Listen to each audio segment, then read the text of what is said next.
Friend, welcome back my YouTube channel Roshni की पाठशाला। आज के इस क्लास में आप सभी का स्वागत है। आज के इस क्लास में मैं लेकर आई हूँ आपके लिए छत्तीसगढ़ प्रयोगशाला परिचारक भर्ती परीक्षा 2023 का रिवीजन क्लास 4। अगर आपने प्रीवियस क्लासेस नहीं देखा है तो जाकर प्लेलिस्ट में जरूर देख लीजिएगा। अभी एग्जाम होने को है तो जो हमने पढ़ाया है, ठीक है, जो भी मैंने पढ़ाया है, जो भी मैंने समझाया है, PDF तो मैंने सेंड किया था ताकि आप अच्छे से पढ़ लें। तो अभी मैं उसको रिवाइज कराने वाली हूँ, ठीक है, उसको मैं रिवाइज करा रही हूँ। अगर आपने रिवाइज का थर्ड क्लास तक नहीं देखा है तो जाकर प्लेलिस्ट में जरूर देख लीजिएगा, ठीक है।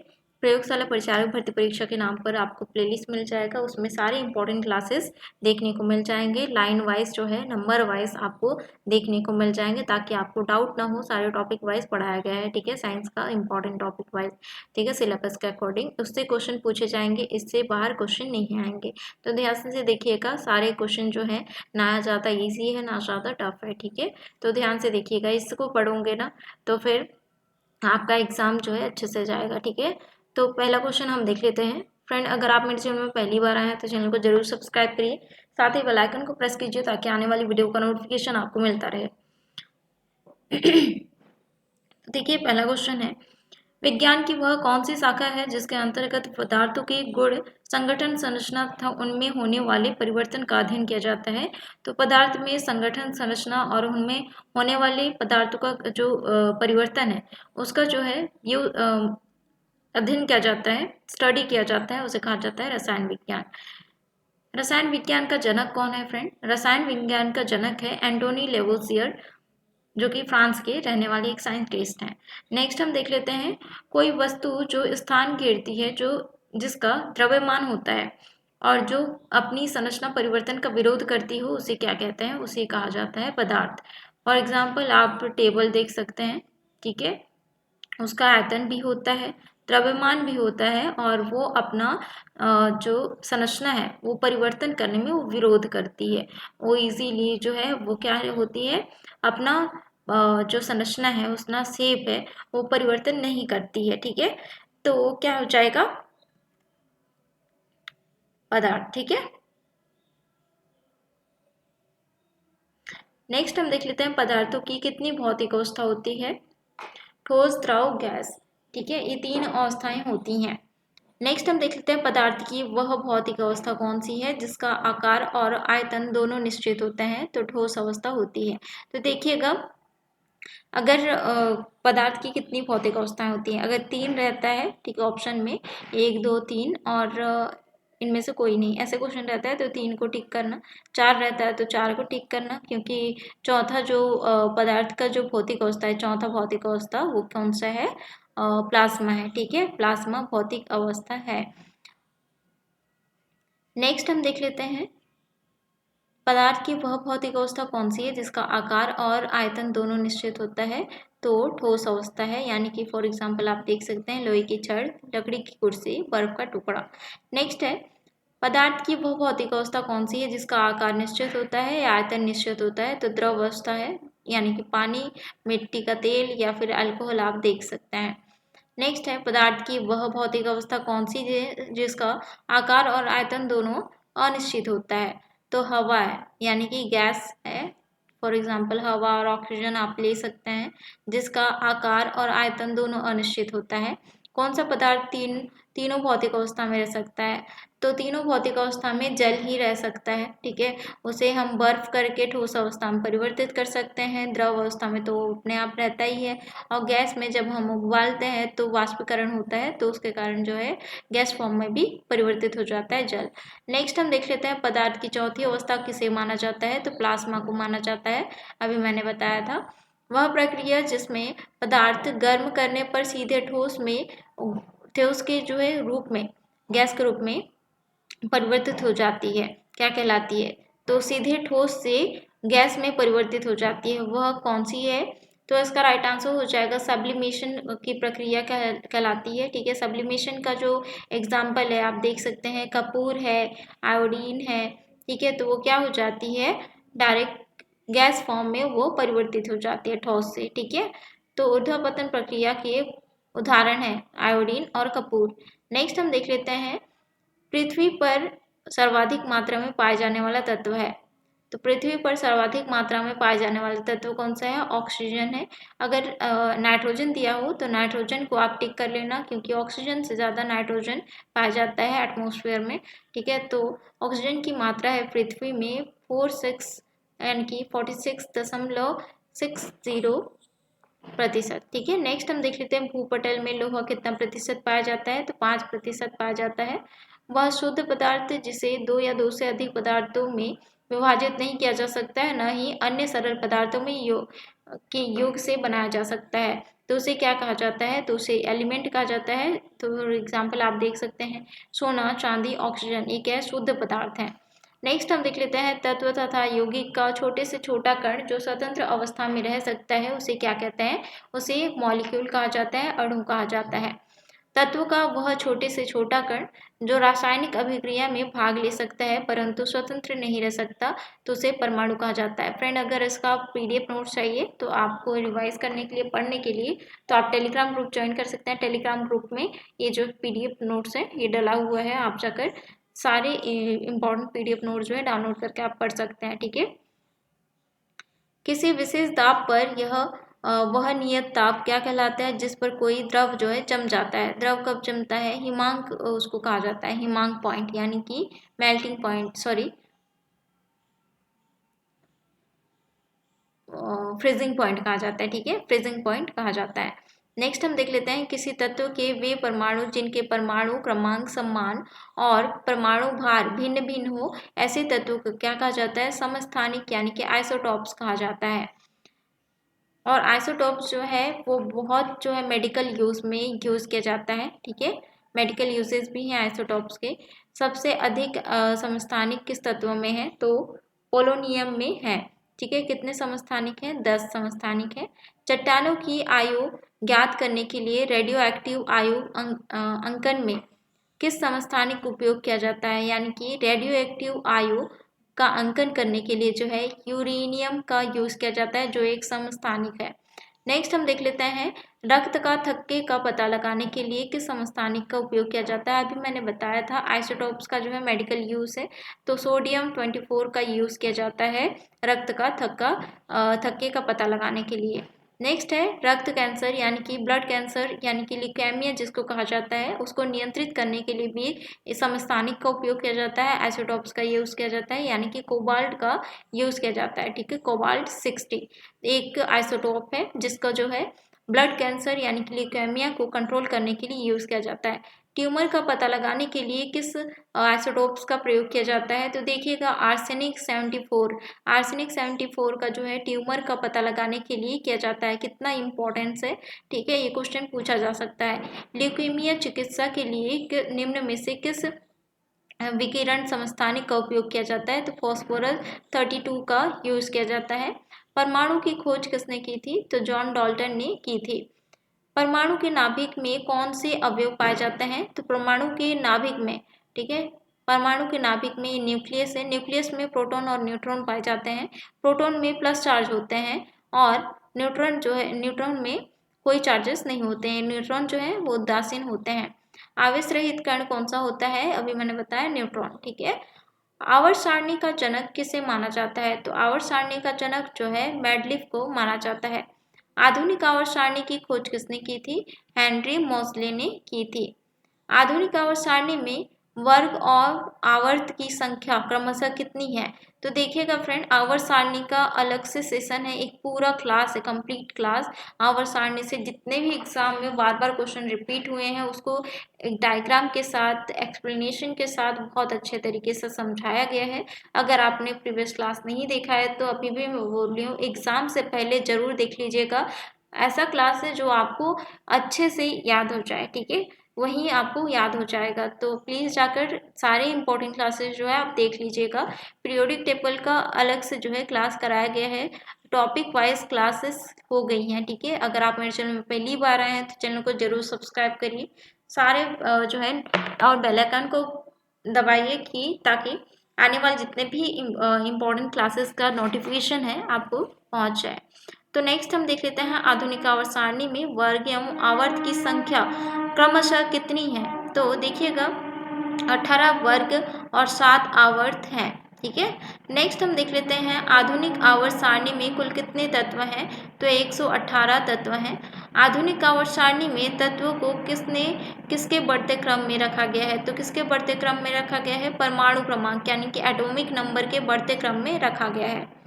तो मैडलिब की आवर्त सारणी में तत्वों को परमाणु भार यानी कि एटॉमिक के बढ़ते क्रम में रखा गया था। तो इसमें जो है आवर्त सारणी में अब तक कुल कितने तत्वों की खोज की जा चुकी है, तो अभी तक जो है 118 तत्वों की खोज की गई है। तो 118वां तत्व जो है ओगनसन है, जिसका सिंबल है OG। परमाणु भार है 294। ठीक है। ओगनसन जो है एक निष्क्रिय गैस है। तो और पहला एलिमेंट कौन सा है आपका, हाइड्रोजन। ठीक है, हाइड्रोजन है आवर्त में पहला एलिमेंट। नेक्स्ट हम देख लेते हैं आवर्त सारणी में अक्रिय गैस कौन से समूह में आते हैं। तो आवर्त सारणी में अक्रिय गैस कौन से समूह में आते हैं, तो और देखिएगा अक्रिय गैसों की खोजकर्ता कौन है, रैमजे हैं। ये क्वेश्चन जो है इम्पोर्टेंट है, क्वेश्चन पूछा जा सकता है। ठीक है, अक्रिय गैसों के खोजकर्ता कौन है, रैमजे हैं। आवर्त सारणी में 7 अक्रिय गैसें हैं, तो देखिएगा कौन कौन से। हीलियम जिसका सिंबल है He और इसका परमाणु क्रमांक है 2। नियॉन जिसका सिंबल है Ne, परमाणु क्रमांक है 10। ऑर्गन का सिंबल है Ar और है इसका परमाणु क्रमांक है 18। क्रिप्टॉन जिसका सिंबल है Kr और परमाणु क्रमांक है 36। जेनॉन जिसका परमाणु यानी कि सिंबल है Xe और परमाणु क्रमांक है 54। रेडॉन जिसका सिंबल है Rn और इसका परमाणु क्रमांक है 86। ऑगेनसन, ठीक है, ऑगेनसन का जो है ऑर्गेनाइजेशन OG है इसका सिंबल। और आवर्त सारणी का जो है सबसे लास्ट है, ठीक है, सॉरी, हाँ, सबसे लास्ट जो है वो है एलिमेंट 118। ठीक है, 118 जो है इसका परमाणु क्रमांक है। नेक्स्ट हम देख लेते हैं आधुनिक आवर्त सारणी में सबसे हल्की गैस कौन सी है, तो हाइड्रोजन है सबसे हल्की गैस और आवर्त सारणी का सबसे पहला गैस है जिसका परमाणु क्रमांक है 1। ठीक है, तो आप देख सकते हैं।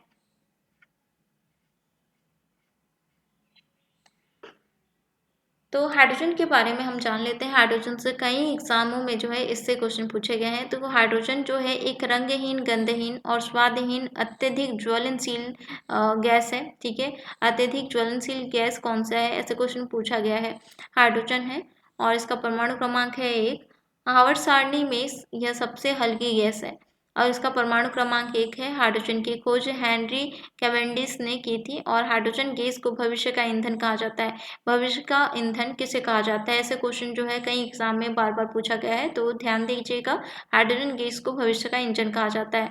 ब्रह्मांड में सबसे प्रचुर तत्व हाइड्रोजन पाया जाता है और आवर्त सारणी में हाइड्रोजन सबसे हल्का तत्व है। एग्जाम में पूछा जाएगा, ध्यान से देखिएगा। आधुनिक आवर्त सारणी में सबसे हल्की धातु कौन सी है, तो लिथियम है, धातु की बात किया जा रहा है जिसका सिंबल है Li, परमाणु क्रमांक 3 है। नेक्स्ट हम देख लेते हैं आधुनिक आवर्त सारणी का सबसे भारी धातु तत्व कौन सा है, तो ऑस्मियम है जिसका सिंबल Os है, परमाणु क्रमांक 76 है। आधुनिक आवर्त सारणी का सबसे बड़ा आवर्त 6 में कितने तत्व पाए जाते हैं, तो 32 तत्व पाए जाते हैं जो सीजियम से शुरू होते हैं और रेडॉन पर समाप्त होते हैं।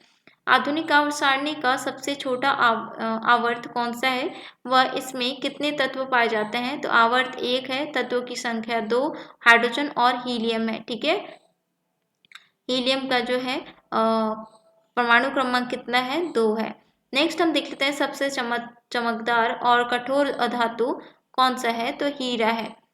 सबसे ज्यादा पाई जाने वाली अक्रिय गैस कौन सी है होती है, तो आर्गन होती है। अक्रिय गैसों में मुक्त इलेक्ट्रॉनों की संख्या कितनी होती है, तो शून्य होती है। किस वैज्ञानिक ने तत्वों से अधिक संबंधित अष्टक नियम दिए थे, तो किस वैज्ञानिक ने दिए थे अष्टक नियम, तो न्यूलैंड्स ने दिए थे। ब्रिटिश रसायन वैज्ञानिक JAR न्यूलैंड्स द्वारा जो है 1865 में अष्टक नियम प्रस्तावित किया गया था। एग्जाम में पूछा गया है, तो ध्यान से देखिएगा। आवर्त सारणी में सबसे क्रियाशील अधातु कौन सा है? तो फ्लोरीन है सबसे सबसे क्रियाशील अधातु। ठीक है, तो ये जो है दांत के इनेमल को कठोर बनाने में सहायक होता है फ्लोरीन। कौन सी अधातु सामान्यतः द्रव अवस्था में पाई जाती है? तो ब्रोमीन है जो द्रव अवस्था में पाई जाती है। सोडियम का परमाणु क्रमांक कितना होता है? तो सोडियम का परमाणु क्रमांक होता है 11। किस धातु को सफेद सोना कहा जाता है? तो प्लेटिनम को कहा जाता है सफेद सोना। एग्जाम में पूछा गया है। काला अधातु किस तत्व को कहते हैं? काला अधातु कहा जाता है ग्रेफाइट को। सूर्य और तारों में पाई जाने वाली सबसे अधिक गैस कौन सी है? तो सूर्य और तारों में पाई जाने वाली सबसे अधिक गैस है हाइड्रोजन। नेक्स्ट है, आवर्त सारणी में सबसे चमकदार धातु कौन सी है? तो प्लेटिनम है सबसे चमकदार धातु। कौन से तत्व धातु अधातु के गुण प्रदर्शित करते हैं? तो सिलिकॉन, बोरॉन और जर्मेनियम जो है धातु और अधातु दोनों के गुण प्रदर्शित करते हैं। भारत में पाए जाने वाला रेडियो एक्टिव तत्व कौन सा है? तो थोरियम है जिसका सिंबल है TH। नेक्स्ट है, थोरियम का अयस्क का नाम है? तो थोरियम का अयस्क का नाम है मोनोजाइट। नेक्स्ट क्वेश्चन है, किस गैस का उष्मीय मान सर्वाधिक होता है? तो हाइड्रोजन का मान सर्वाधिक होता है। मानव शरीर में पाया जाने वाला सबसे अधिक तत्व कौन सा है? तो ऑक्सीजन है। पृथ्वी में सबसे ज्यादा पाई जाने वाली धातु कौन सी है? तो एल्यूमिनियम है जिसका सिंबल है Al। नेक्स्ट क्वेश्चन है, मैडलिब द्वारा बनाई गई आवर्त में कितने वर्ग व समूह हैं? तो 9 वर्ग और 7 जो है 7 आवर्त हैं। ठीक है, मैडलिब द्वारा बनाई गई आवर्त सारणी में। आधुनिक आवर्त सारणी जो है किसके नियम पर आधारित है? तो आधुनिक आवर्त सारणी जो है मोस्ले के नियम पर आधारित है। क्वेश्चन जो है पूछा गया है, तो ध्यान से देखिएगा। सबसे अधिक इलेक्ट्रॉन बंधुता किस तत्व की है? तो क्लोरीन की है। जल के अधिक क्वथनांक का कारण क्या होता है? तो जल के अणु में हाइड्रोजन बंध के कारण जो है क्वथनांक यानी कि बॉइलिंग पॉइंट अधिक होता है। इलेक्ट्रॉन त्यागने की प्रवृत्ति को क्या कहते हैं? इलेक्ट्रॉन त्यागने की प्रवृत्ति जो है ऑक्सीकरण यानी कि ऑक्सीडेशन कहला जाता है। और इलेक्ट्रॉन ग्रहण करने की प्रवृत्ति अवकरण यानी कि रिडक्शन कहा जाता है। हाइड्रोजन के जलने की प्रक्रिया किससे संबंधित है? तो ऑक्सीकरण से संबंधित है। लोहे में जंग लगना उदाहरण है। लोहे में जंग लगना जो है ऑक्सीडेशन का उदाहरण है। अम्ल और क्षार अभिक्रिया करके क्या बनाते हैं? तो अम्ल और क्षार अभिक्रिया करके लवण यानी कि साल्ट बनाते हैं।